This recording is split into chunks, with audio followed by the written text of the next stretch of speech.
Magandang tanghali po. Sa akin, parte kay Father, si Father po ay mabuting tao si Father. At saka malaki ang tinulong niya dito sa amin. Yung number 1 po, yung hanging bridge.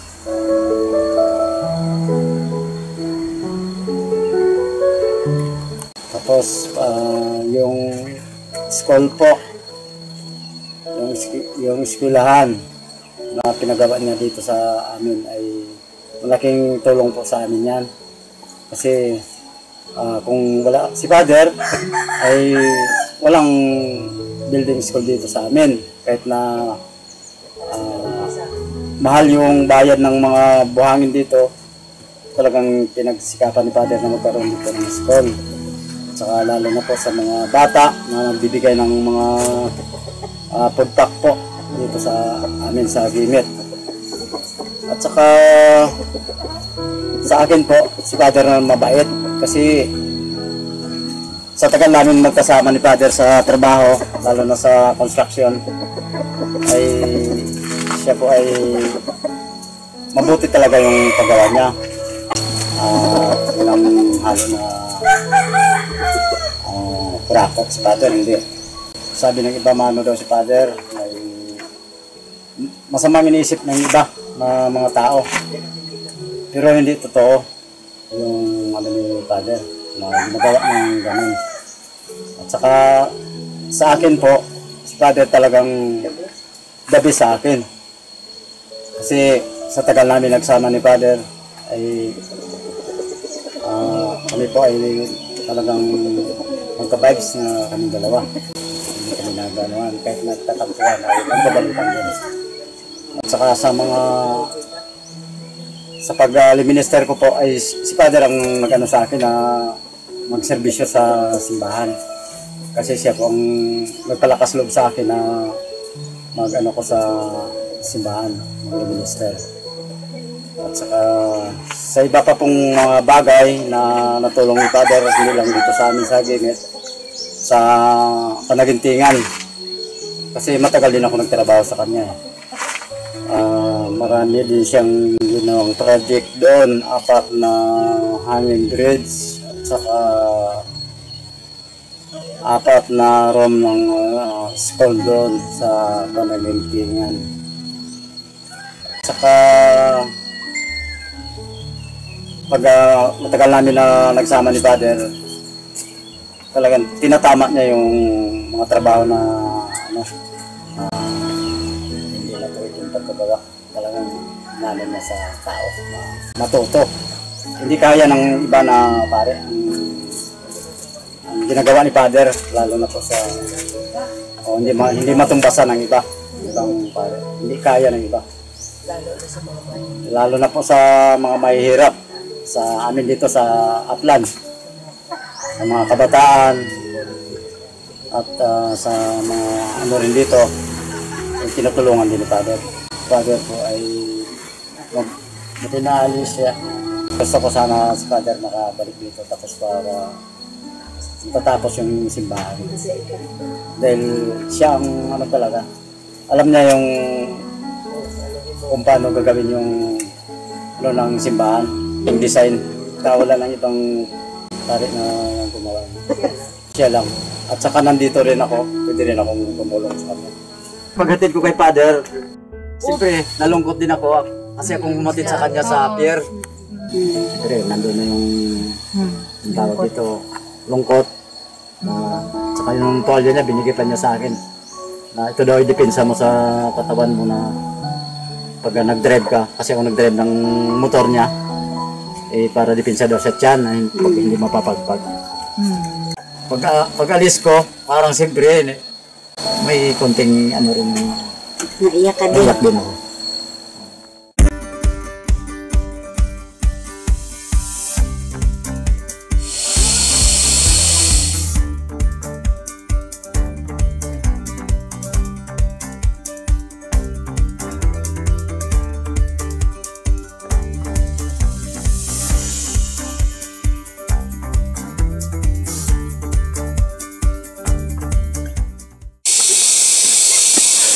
Okay. Mga kabayan, tayo po ay papunta ng Hagilit. Nadadaanan natin yung Kabitan Falls. Grabe! Akin na yan. Ilang percent pa lang eh. Tingnan na. Ito yung isa sa pinaka-struggle mo. Mapapagod ka talaga.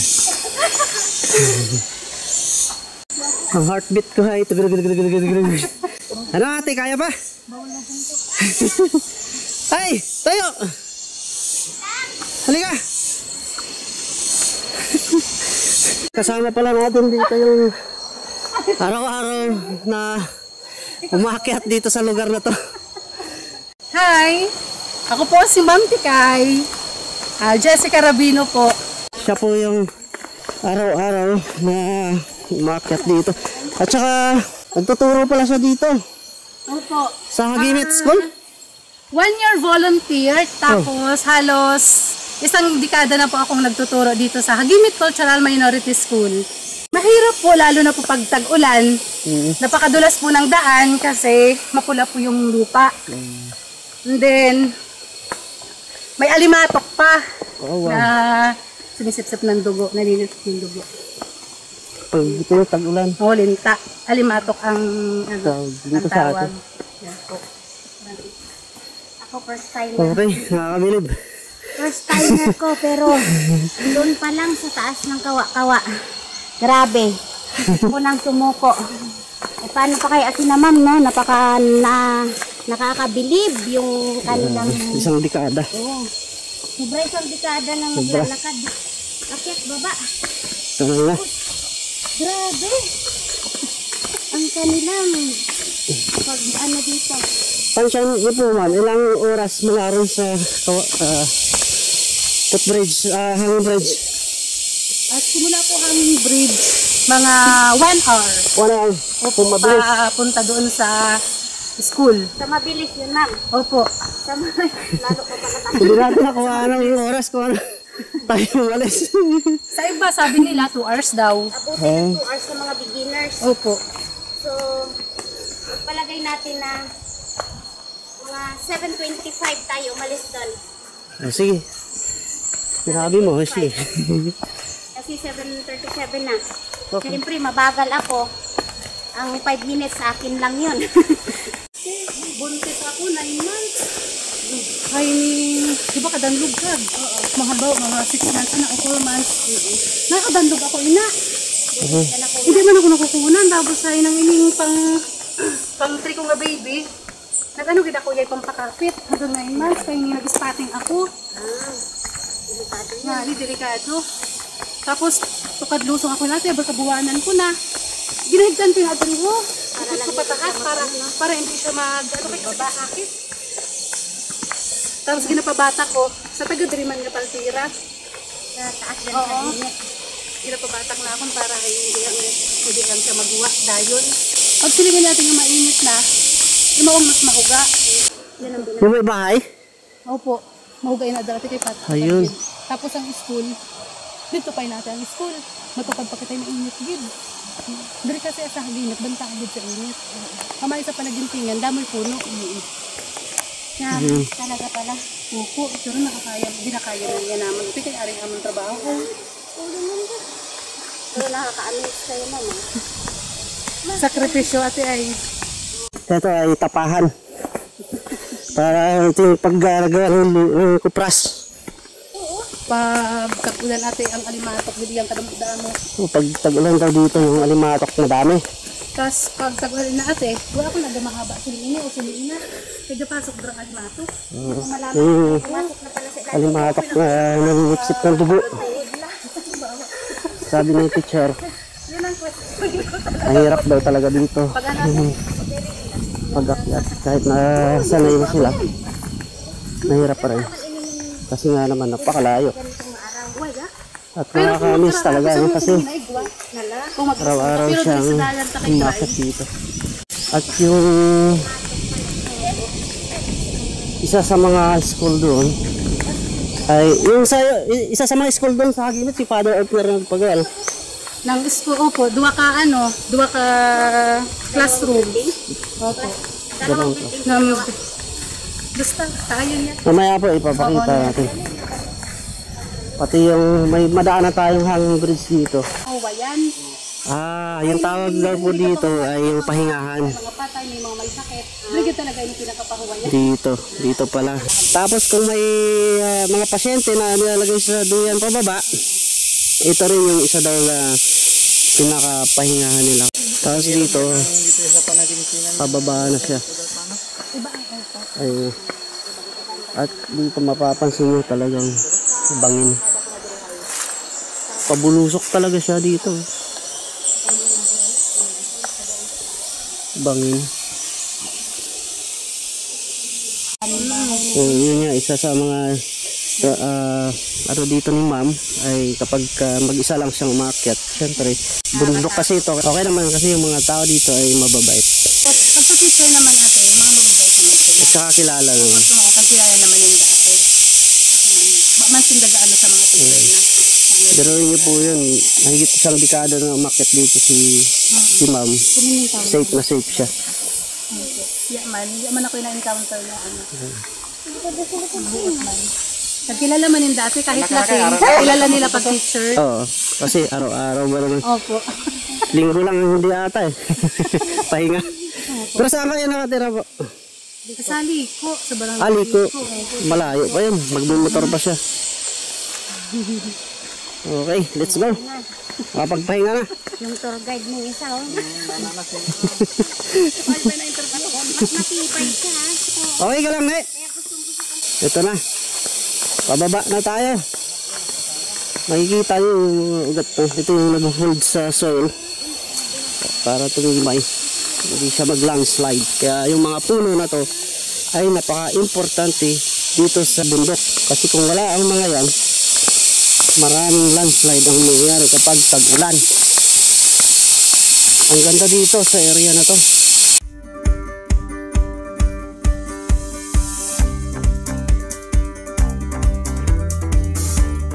Mayroong ilog doon sa baba. Ang linaw ng tubig. Napakalinaw. Dito malilim kasi ang daming puno.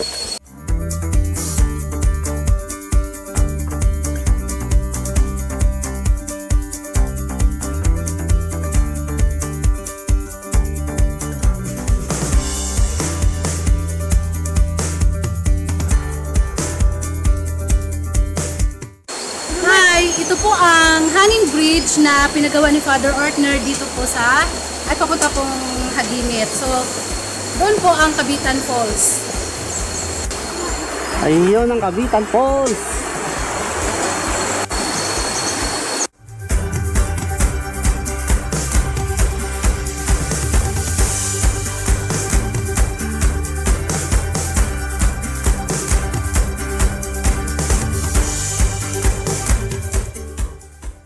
Pinahimuin niyo Father kay Kwanho ang batuhay sobrang dulas pag dumaan lalo na pagbaha.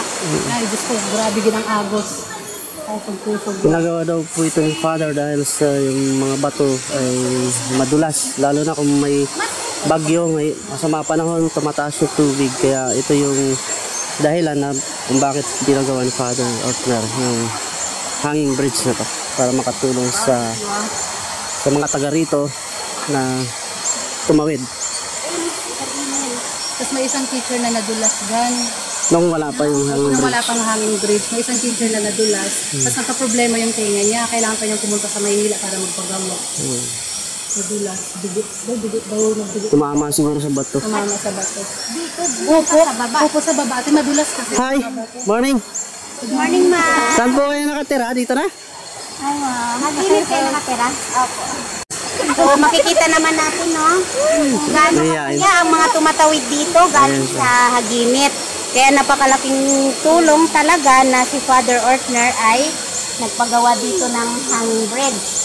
Okay, ang next na pupuntahan natin ay Nasa school na, pero malayo pa. school. Malayo. Malayo pa. Pero malayo pa Ano daw. dapat pangalit ka tangali?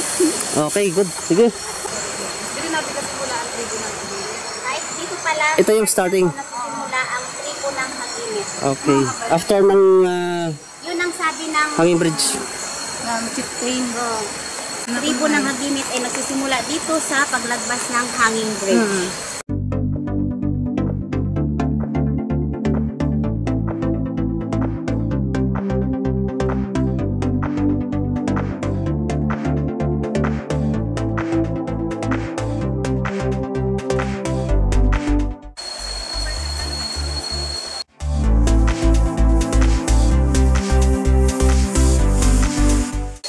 Actually guys, ito yung pangalawang akyat ko na dito kung natatandaan nyo. Meron akong vlog na umakyat kami ng Hagimit. So, ito yung second time ko na akyat. At talaga namang makakahingal, hindi biro. Ayan, mga kasama ko, bumagal na.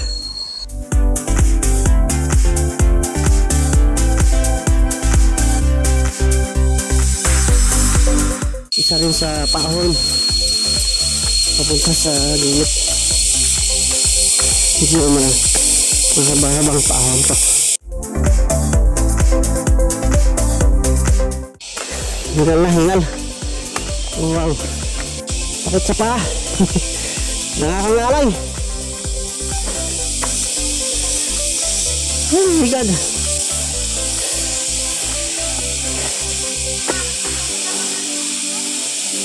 Grabe. Tingnan niyo po guys.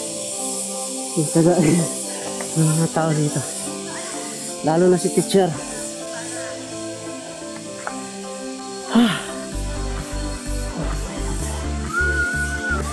Tapos si Father Order umakyat din dito. Isang buwan, isa. Isang beses sa isang buwan. Oo, isang buwan. Ayan na.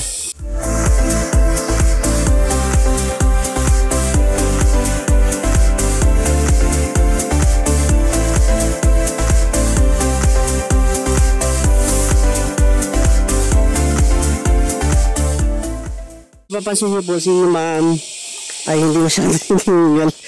Ito. Saka si ma'am ay hindi. Tapos si ate hindi masyadong hinihingal. Sanay na talaga. Pero kami, nabaguhan dito. Habol hininga. Kami na yung taba ay yung wisla namin 30. Ah. Pagbaba namin 25 na lang.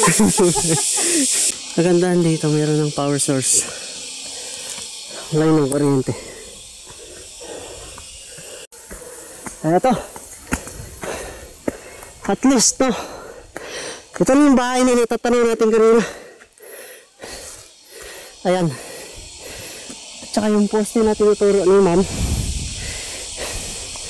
Ayan. Doon natin natatanaw to. Ewan ko lang makita natin.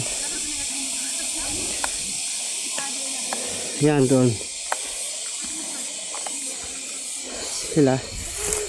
Andiyan lang. Mainit. Anong oras na? Check pa lang. 10. Ha? Alas 8:10. 8:10. Oh wow. Ang ganda. Ah, dati. Doon tayo dumaan, boy. Doon kami dumaan dati. Hello po, morning. Pagi-alay kami. Dadaan lang kami, sabi ko. Dito na yung tinatawag na Hagimit. Nadaanan namin to dati.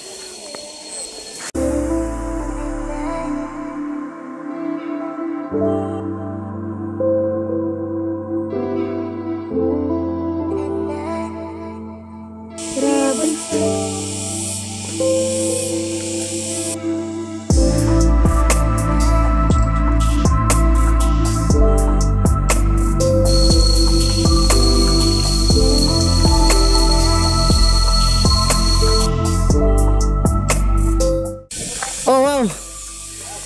Mayroong ano pala dito, piso wifi. Hi po, good morning. Makikiraan. Si Bogs, andyan ba? Ito dati yung bahay na nadaanan namin.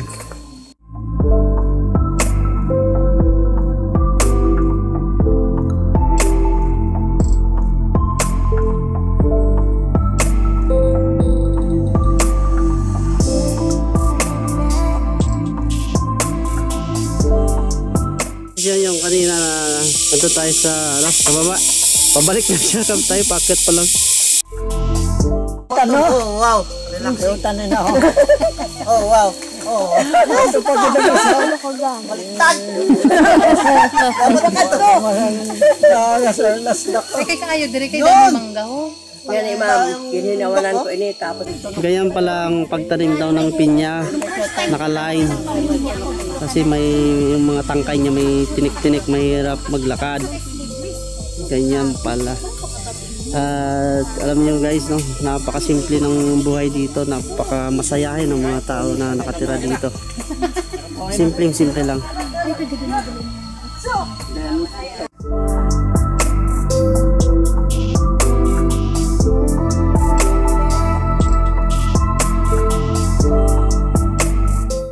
Kami po ay igib muna ang tubig, sila ay mag-aantay muna dyan.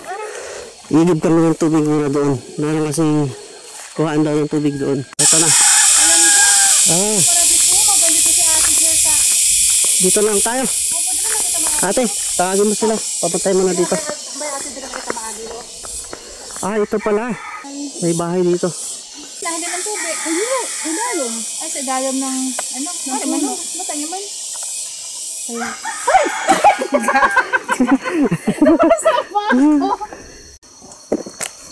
Tira ko lipaw. Doon sa galing yung sinalim. Maliin. Tingnan natin.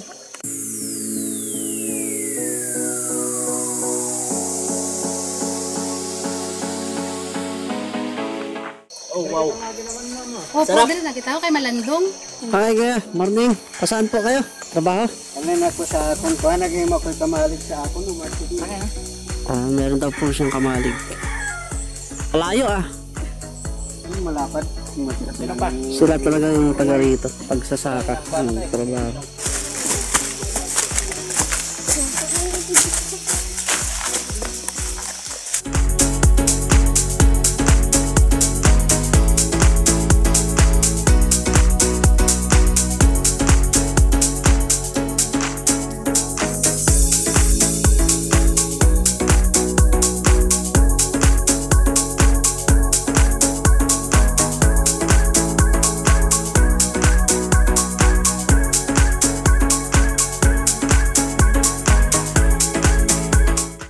Oh wow.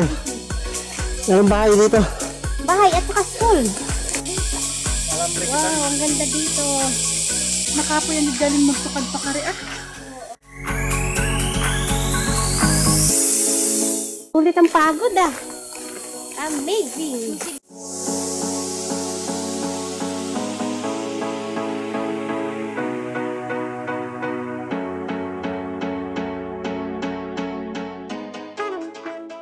Magandang umaga po sa inyong lahat. Ako po si Jessica Rabino. So, nakatira po ako sa Barangay Liko. Dito po ako nagtuturo sa Hagimit Cultural Minority School ng halos isang dekada na po. Nakapag-volunteer din po ako dito ng isang taon as kindergarten subsidized teacher. So, yung dalawang building po na yan po yung pinagawa ni Father Ortner. Kasi si Father Ortner po ay sobrang mapagmahal po sa mga bata. Kasi number one priority po ni Father Ortner ay yung pag-aaral ng mga bata. Lalong-lalo na po yung mga batang walang-wala sa buhay, yung mga kitaos. Yung founder po talaga ng Hagimit Cultural Minority School is si Father Ortner. Si Father Ortner po yung nagpasimula year 2002. Si Father din po ay may feeding din po sa school, yung bigas. Tapos yun po yung niluluto namin para may pananghalian po yung mga bata dito sa school para po sa hapon ay hindi po sila umabsent. And then, si Father din po ay pinagawan din po kami ng patubig na potable po. Yun po yung iniinom namin dito sa school. And then, si Father din po ay nagpagawa din po ng CR po para po sa faculty. Pagkakatanda ko po, ang founding anniversary po ay June 17, 2002. So, kung nagkakamali. Kasi nag-volunteer po ako dito May 2011 as kindergarten teacher. So habang nagvo-volunteer po ako, si Father po ay nagpapagawa din dito ng ito. 2011 po pinagawa ni Father. And then, bumalik po ako dito as permanent na ng year 2015 na. Hindi ko na po na subaybayan ang pagpagawa ni Father dyan. Wala pong school. Tas yung mga estudyante po ay doon nag-aaral sa baba. Tas karamihan po ng mga nakatira dito, ang sabi ng mga nakatatanda ay mga illiterate daw po kasi nga po walang school. So bali nung dumating si Father, pag akyat niya dito kasi nga po magmama siya, so doon niya na isip na mag-put up siya ng school. Tapos siya po ang nagpapasahod sa unang teacher na nagturo dito. So si Father Ortner dito sa Haginit ay talagang isa sa napakalaking blessing para sa mga Isa po sa pinagpapasalamat namin kay Father Ortner ay isang beses po sa isang buwan siya umakyat para po magkaroon ng misa dito sa school para po lalong mapaunlad pa yung espiritualidad ng mga tao dito, lalong-lalo na po yung mga mag-aaral at ng mga teachers. Hi Father, sobrang nalulungkot po ang puso namin na bigla po ang iyong pag-alis. Pero lagi ko pong pray kay God na maging happy ka, maging masaya ka, para maging masaya din po kami. At Diyos natatangi sa kanya. Basta Father, lagi ka pong laman ng aming panalangin na sana maging okay ka, maging happy ka, at nandito lang po kami na nagmamahal sa iyo. Maraming salamat po sa lahat ng tulong. Si Ma'am Tikay po ay isa sa mga tunay na nagmamahal sa iyo. Basta Father, we love you so much Father, lalong-lalo na po sina Julia, si Hannah, si Courting, at si Baby Adol. Love na love ka po namin. Thank you so much po sa lahat, lalo na po sa tulong at sa pagmamahal.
Simbahan dito.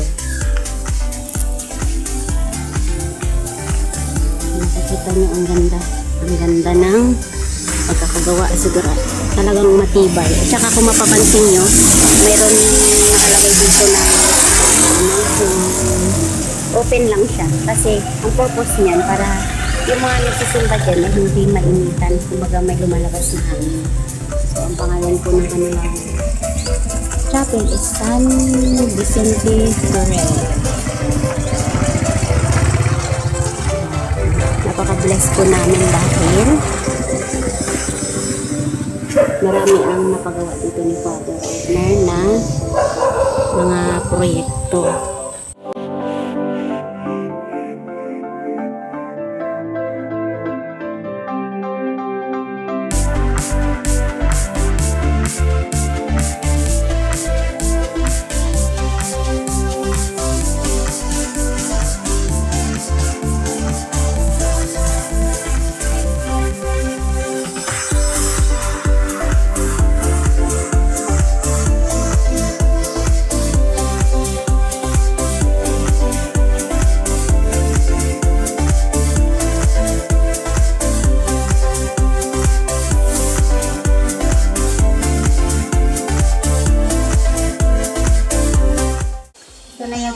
ka sa pinagawa ni Father Ortner na hanging bridge. Masaya ako dahil na-experience ko na ang makadaan dito kasi nakikita ko lang to sa mga puso.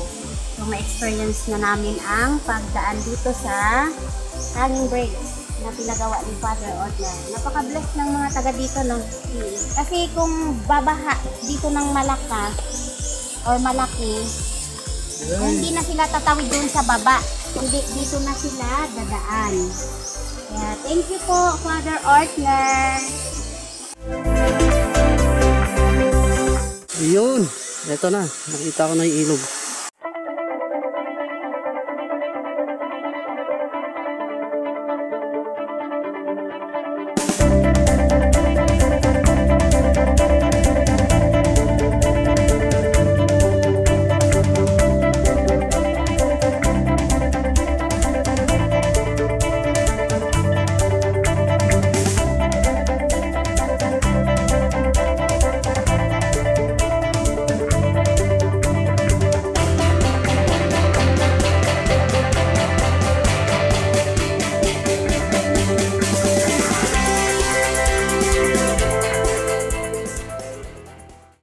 Oo nga, ang ganda. Bato talaga, no? Tinibag. Oo, tinibag talaga siya. Oh, solid. Nakaka-amaze talaga. Talagang Ang aming vlog. napaka Oh my talaga God. ng aming pare dito na si Father Ortner. Ang laki talaga ng ambag niya dito sa lumbang para mapadali yung mga daanan dito. Ang galing. Kuya, gaano ba ka-importante sa inyo ang pagkakaroon dito ng hanging bridge? Ano ba ang magandang naitulong sa inyo na nagkaroon dito ng hanging bridge? Malaki kaya yung tayuan ni Father eh. Si Father Ortner, no? Eh dati kuya, din ka mo gaagi nung wala pa ini. Wait lang. Ah, dari sa kabukid pa. So nung nagkaigway ning tunnel dari kag hanging bridge, napadali ang indo ning pagakwat. Oh, madali. Pwede ka tatlo pa na. Ito nga ni, ha? Baka doon sa bula-bula. Malaking pasalamat namin kay Father. Taon ng ano, nangyayang sa amin. Bilang sa amin ng anong tunnel dito. Hindi, para bukal. Tubig. Mga amon na ako. So nang Salamat din kami kay Father.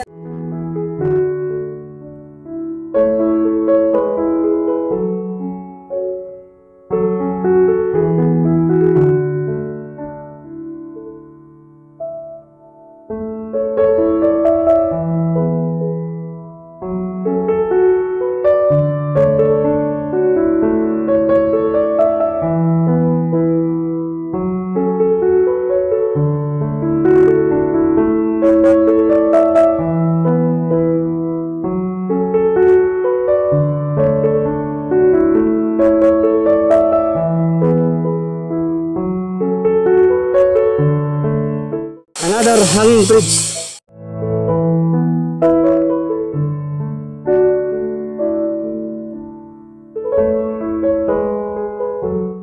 Ito rin yung pinagawa ni Father Ortner. Karabtong. pangalawang hanging bridge. Wow. Nakaka-amaze.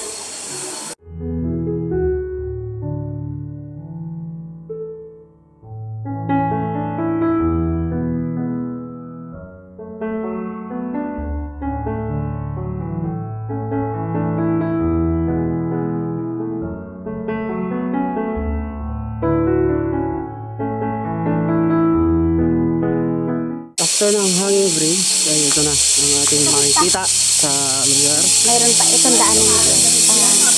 Panagintingan na school. Oh, may daan pala dito papuntang school. May school dito. Nagintingan school. Wow. Galing. So, puntahan natin yung school dito na pinatayo ni Father Ortner. Dito yung daanan. Ito yung ginawa ni Father Ortner. School. At tingnan nyo po, overlooking dito, kitang-kita yung hanging bridge.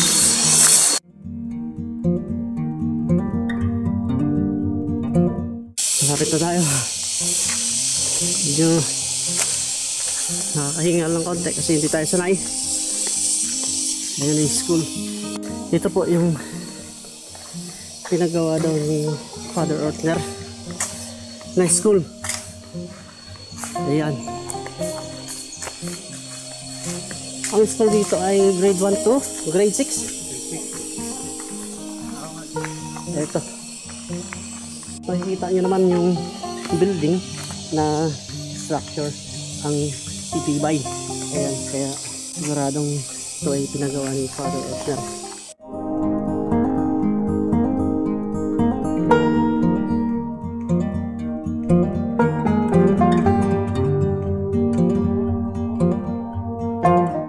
May sa baba pa to? Meron pa sa baba.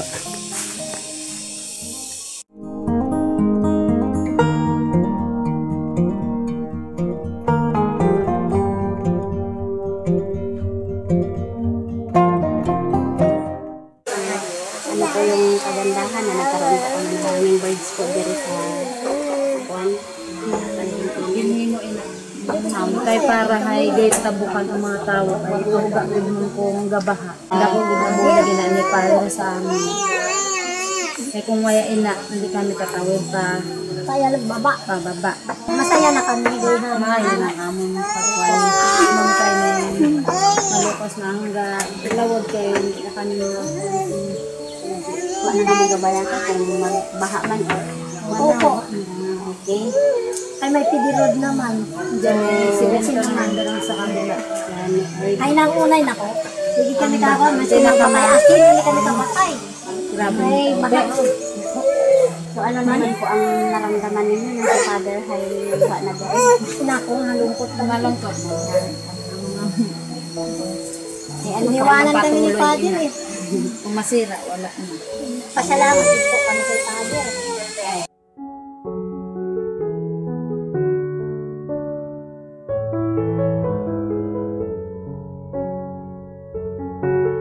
Ito, isa din po ito sa sinagawa din po ni Father Oscar. Si Hanging Bridge. Base po doon sa interview natin kanina sa mga tao dito na para kalaking blessing po sa kanila na nagkaroon po sila ng hanging bridge dito kasi pag bumaha, hindi na daw sila nahirapan tumawid. Tapos, kasi noon, pag wala pa silang hanging bridge noon, kahit asin daw, hirap silang bumili sa baba.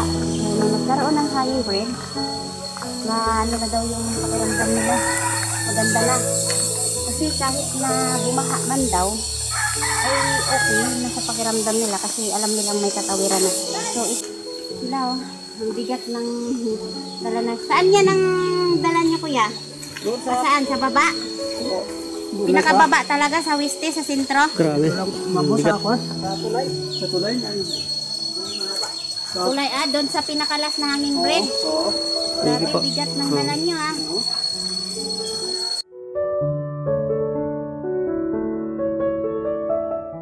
Hindi na natin sila natanong kasi mabigat yung dala nila. Ano na natanong?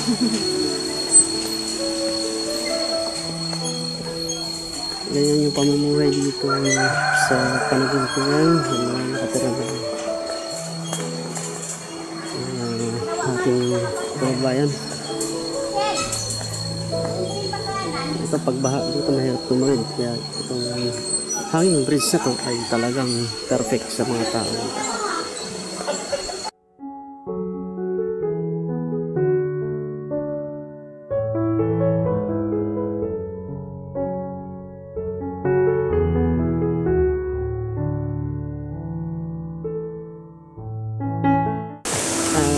Here, there's a lot of hanging bridges built by Father Oscar here in Sibuyan Island, here in Lambang West and East. This is one of the kind hanging bridge that built by Father Oscar and George Ford.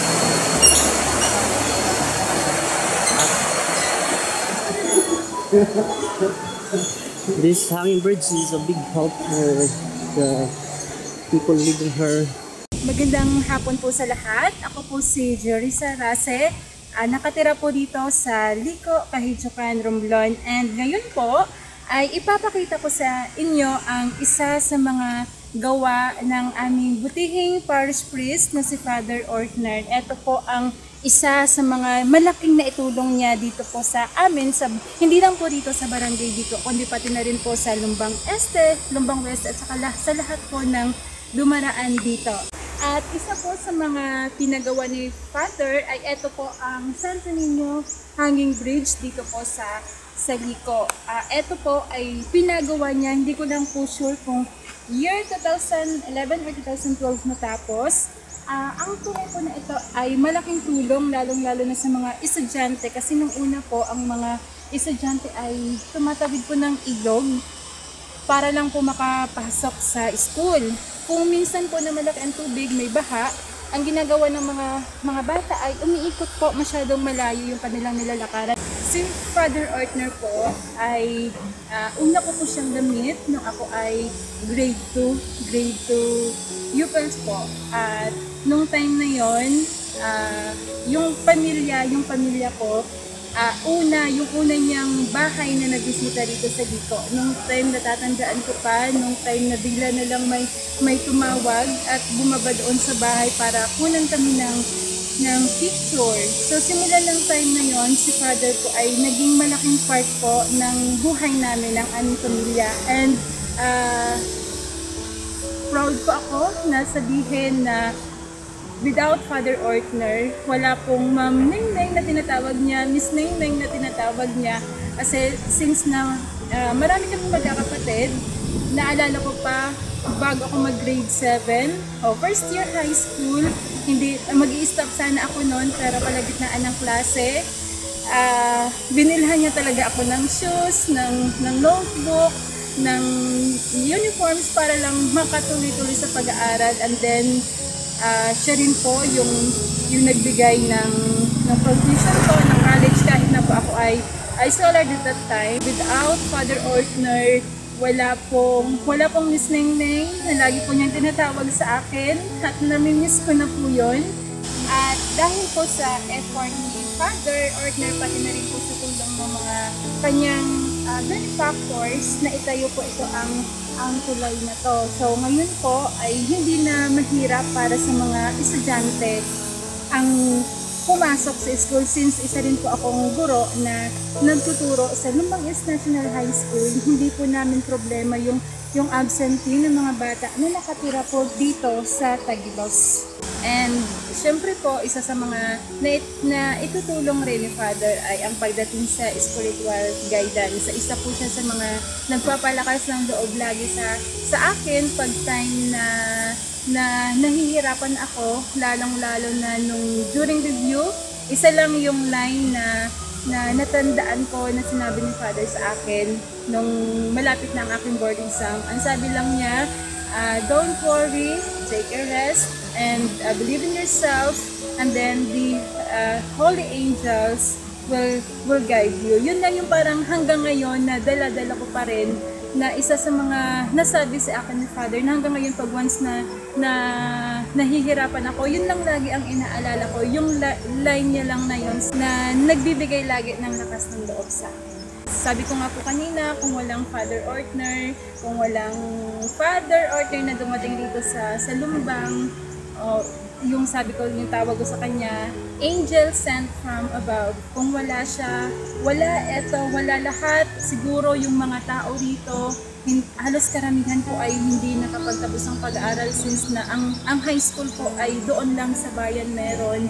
Siguro walang teachers or wala kung ano pa man ang mga profesyon na meron ngayon, at hindi ganito po ka-improve yung aming Lumbang Hinirang. Yung Santo Niño Bridge na to na ginawa niya ay para lang, yung ano niya is para lang talaga sa mga estudyante. Yun nga lang, may time na nakakasama lang din ng loob dahil may mga tao talaga na kahit aware naman sila ay dumadaan dito gamit yung kanilang 4 wheels. And isa to sa mga binili ni Father na bawal daanan ng 4 wheels. So sana sa lahat man ng makapanood ng video na to, at kung ikaw man ay dumaan dito gamit ang 4 wheels mo, sa ako po ay nakikiusap na kung pwede ay doon na lang po sana sa kabila dumaan, or doon umikot. Kasi pag once na masira tong hanging bridge na to, sino ang magpapaayos? Kamusta yung mga tao, yung mga estudyante na gumagamit sa tulay na to? Sa tingin niyo po kaya, pag once na masira tong hanging bridge, mayroon pang makakapagpaayos? Paano pag makaranas ulit ng mga malalaking baha at na tao na may pasok? Saan ulit dadaan yung mga bata?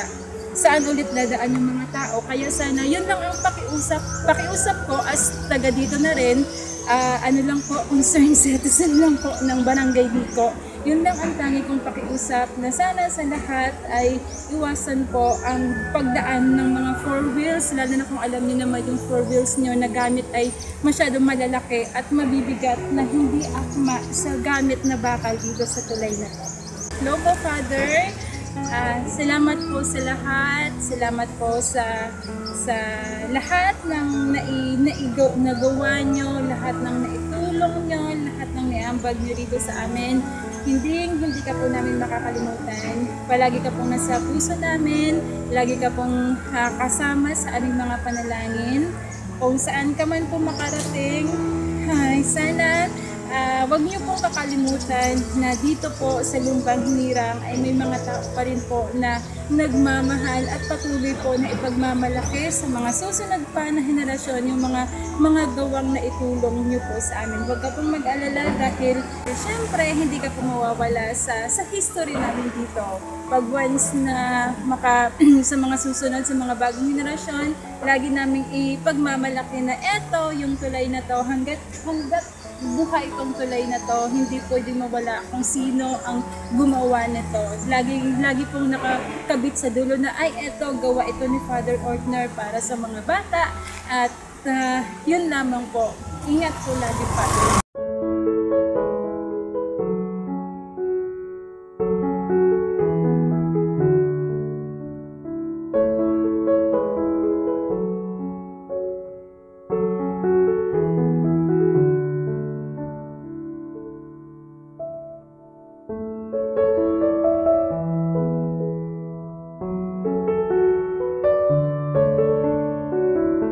Isang mainit at mapagpalang hapon po sa ating lahat. Ako po si Christine Joy Rigala, nakatira po sa Lumbang Weste, Quejijucan, Romblon. At sa kasalukuyan po, ako po ay isa sa mapalad na guro na nagtuturo dito sa Lumbang East National High School. Ako po ay isang scholar din ni Father Ortner, Father Luis Ortner. At halos 5 taong gulang lamang po ako nung una ko po siyang nakita nung siya po ay nagtatrabaho na isang hanging bridge na matatagpuan sa Lumbang Weste, Quejijucan, Romblon, year 2002. So si Father po ay ipinadala ng Diyos at siya po ay biyaya sa akin. Siya po ay naging instrumento nang sa gayon ako po ay makapagtapos ng pag-aaral. Ako po ay naging scholar niya simula high school hanggang makapagtapos ng kolehiyo at ganoon din po, siya rin po ang gumastos para ako po ay makapag-board exam. At fortunately, ako po ay isa ng ganap na guro sa ngayon. November 27, 2017, no ako po ay nakapasa sa licensure examination for teachers. And then ako po ay na-in. After 7 years, ako po ay nakabalik sa Lumbang East National High School, June 4, 2018. Sino po ang mag-aakalang ang isang liblib na lugar ay magkakaroon ng isang eskwelahan na tanging mga matataas na puno lamang ang makikita noon. Ngunit, nung dumating po si Father Ortner, pinagawan po niya ng eskwelahan ang lugar na ito. Ito po yung tinatawag nating Lumbang East National High School na matatagpuan sa Lumbang Este, Quejijucan, Romblon. Ang naging founder po ng Lumbang East National High School ay walang iba kundi si Father Luis S. Ortner. Kung inyo pong makikita sa ngayon, ang laki po ng improvement ng Lumbang East National High School. Meron po tayo makikitang 2 building.